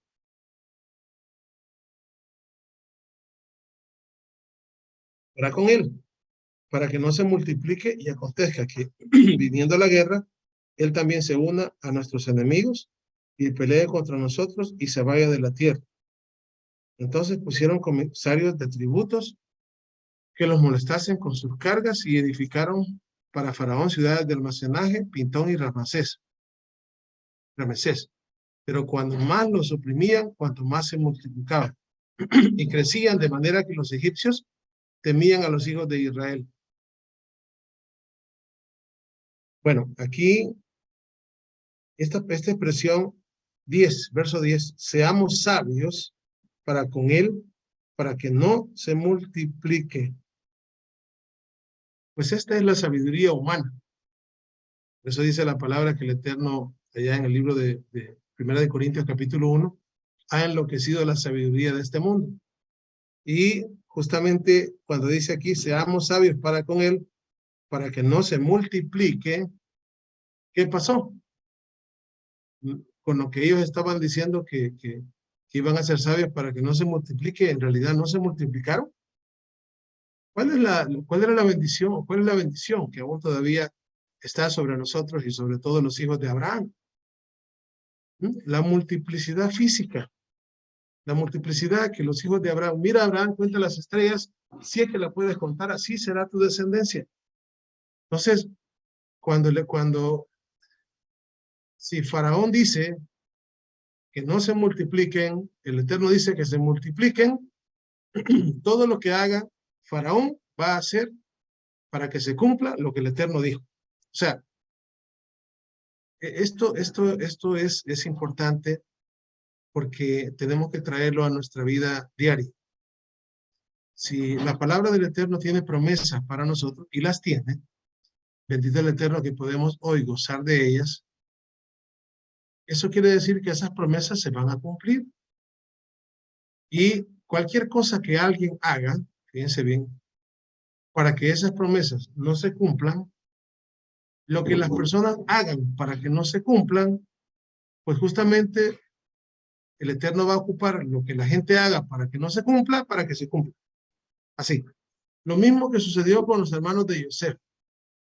Dijeron los hermanos de Yosef, aquí viene nuestro hermano, ¿verdad? Vamos a hacer esto y lo otro, ¿verdad? Y a ver qué será de sus sueños. Entonces, la pregunta es, ¿lo que hicieron los hermanos de Yosef ayudó para que se cumplieran los sueños? ¿O será que ayudó para que no se... Porque ellos dijeron, a ver qué será de sus sueños, ¿verdad? Y dice, con esto que vamos a hacer, ya no se van a cumplir los sueños. ¿No? Pues justamente lo que ellos hicieron fue para que se cumpliesen los sueños. Entonces, por esto es bien importante que nosotros, pues, le creamos a la palabra. Le creamos a las escrituras. Y si el Eterno dice, busquen el reino y su justicia, mi reino y su justicia, y lo demás vendrá por añadidura, así va a ser. Hagámoslo al revés. Y yo les digo, no pruebe porque no va a pasar. Pero sí dice, si buscamos su reino, lo demás va a venir como algo añadido. Es decir, son cosas que, por eso es la fe, creer lo que la palabra del Eterno dice, lo que aquí está escrito. Si creemos lo que aquí está escrito y guardamos los mandamientos que aquí están escritos, pues obviamente lo que va a pasar es que va a venir sobre nosotros la bendición. Y si no, pues ustedes ya saben lo que va a venir. Entonces, buscar la bendición de otra manera no se puede. La bendición solamente se puede encontrar cuando nosotros obedecemos sus mandamientos. Entonces, y ahora, bajo el nuevo pacto, es el Eterno a través del Mesías el que hace en nosotros que anhelemos hacerlos y guardarlos. Esas son las mejores promesas del nuevo pacto. Que para nosotros no es un peso, no es una carga guardar Shabbat, sino al contrario. Es una bendición. No es un peso, es una alegría. No es algo no es algo que para nosotros sea una carga. No. Es algo que es más, si nos digan, miren, fíjense que ya no van a guardar las fiestas, no dijeron, un peso menos. No. Sería para nosotros una tristeza no hacerlo. Pero cuando el hombre viejo vive aún, pues le hablan de las fiestas y no las quiere hacer. Le hablan del Shabbat y tampoco quiere hacerlo. ¿Por qué? Porque el Shabbat es el día que más vendo, que el Shabbat es el día que más, qué sé yo, siempre hay un montón de cosas que se ponen, ¿verdad? No, ¿y cómo? No, si ese día es el mejor día para trabajar, si es el mejor día, no, eso sí viene a estropear mi vida, ¿verdad? Y mis planes. No, ya cuando hay un cambio en nosotros, cuando hay un cambio, fíjense bien, todas las cosas tienen sentido. Por esta razón, hablábamos acerca del premio, fíjense bien, o de la corona, o del galardón, porque todo eso, fíjense bien, al final, quien nos dio el Espíritu para que nosotros pudiésemos poner en práctica su Torá, quien hizo el cambio de corazón, quien colocó en nosotros la Torá, ¿quién fue? El Eterno. Entonces, el premio se lo ganó el Mesías, pero nos lo dieron a nosotros. Así de sencillo. Y lo que teníamos nosotros, que es la enfermedad, le pasó a él. Eso dice Isaías 53. Que él llevó nuestras enfermedades y por sus llagas hemos sido nosotros sanados. Entonces, prácticamente la bendición que tenemos hoy en día realmente es una bendición que no podemos nosotros desaprovechar. Es una bendición de lo cual tenemos que estar muy agradecidos por todas las bondades, por su amor, y agradecerle a Él por todo lo que nos pasa. Porque todo lo que nos pasa, a todos aquellos que amamos de verdad al Eterno, al final es para bien. ¿Sí? Al final es para bien. Entonces, vamos a llegar hasta acá. Vamos a llegar hasta acá. La parashá, pues, como dije, pues, como digo siempre, pues tiene mucho para más, ¿verdad? Tiene mucho para más. Habla del nacimiento de Moisés, habla de cómo Moisés es llamado. Hay una serie de pasajes de verdad que nos hablan de la grandeza del Eterno a levantar, como bien dicho, a cumplir la promesa de levantar un libertador para nuestro pueblo de Israel. Y justamente el Mesías es una sombra profética de lo que fue Moisés, un libertador para nuestro pueblo, ¿verdad? De hecho, en el libro de los Hebreos, capítulo 11, ahí se habla acerca de Moisés, ahí se habla acerca de su vida, ahí se habla acerca de cómo, pues, Moisés también es un prototipo del Mesías.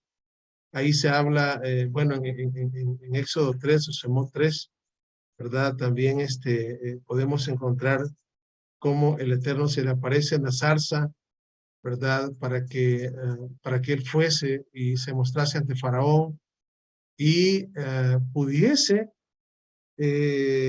¿cómo decir? Liberar a los hijos de Israel. Sin embargo, pues eso no pasó a los primeros 40 años, aunque las escrituras nos dicen que él ya sabía, pero los hijos de Israel no estaban preparados. Por eso es que Moisés representa al Mesías. ¿Por qué? Porque la primera vez prácticamente no se recibió, pero la segunda vez sí se va a recibir.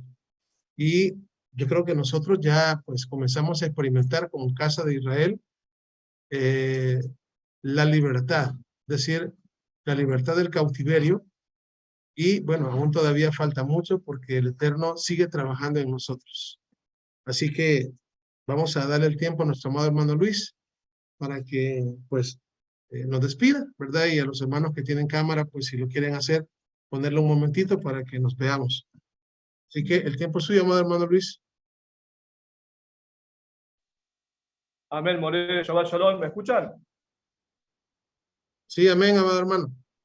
Amén, bendito el Eterno. Amén, ¿me escuchan, More? Sí, amén, amado. Le escuchamos. Amén, amén. Adelante. Bendito el Eterno. Amén. Bueno, escuchaba la palabra, ¿no? En este Shabbat, en este día, y como siempre el Eterno habla a sus hijos, a su pueblo, amén. El Eterno siempre está en control de las cosas y